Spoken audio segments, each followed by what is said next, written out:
असंख्य फायदे आहेत प्राणायामाचे आणि सगळ्या मानसिक त्रासातून तुम्हाला बाहेर काढण्यासाठी त्याची मदत होते. फक्त जसं मी म्हटलं तसं वेळ लागतो. सुरुवातीला ज्यांना सवय नाही आहे त्यांना एक प्रॅक्टिस करत करत 8 ते 10 दिवसामध्ये हळूहळू त्या गोष्टी जमायला लागतात.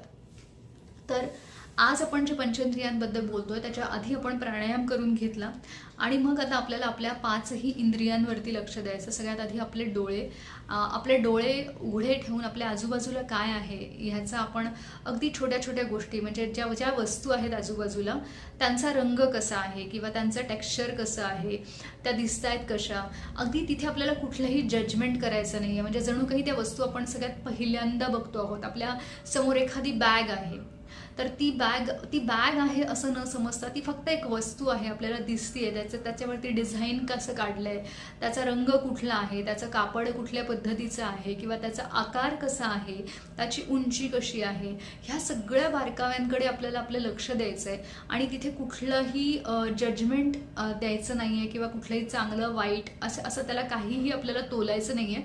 आपल्याला फक्त ते बघायचं आहे आणि त्याच्यावरती आपलं लक्ष द्यायचं आहे. बस इतकंच. निरीक्षण ज्याला आपण म्हणतो ते.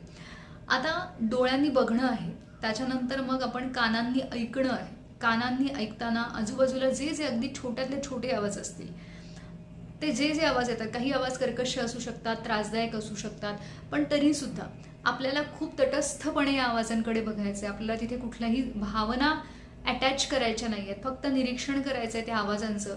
आता ह्या स्थितीमध्ये तुमचे डोळे तुम्ही बंद ठेवा आणि मग त्या आवाजांकडे तुम्ही लक्ष द्या. तुम्हाला जितका वेळ हवा आहे, जर प्लेझंट आवाज असतील, मन तुमचं चांगलं करणारे आवाज असतील, मंजूळ असतील, तर त्याच्याकडे तुम्ही लक्ष देऊ शकता आणि त्या स्थितीमध्ये काही वेळ आपल्याला